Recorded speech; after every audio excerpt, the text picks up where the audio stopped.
klatki nie ruszajcie, jeszcze najlepiej wygramy. Tak. Nagrywasz?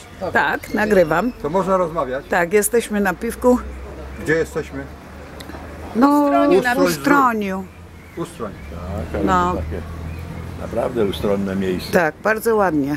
Ustroń to Tylko trochę chłodno, nie? Jak słońce zachodzi, to jest troszeczkę chłodno, ale tak jest bardzo ładnie. Tutaj Słońce wschodzi wewnątrz koło jest ludzi. fajna knajpka.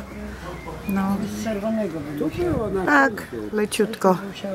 grzybek taki nam towarzyszy. Tak. A gdzie jest ten grzybek? No ten taki grzybek. A to jest altanka, nie? Grzybiasta. Zakochany. No, To są wol. no, Zdrowie. na razie. No, picie. No.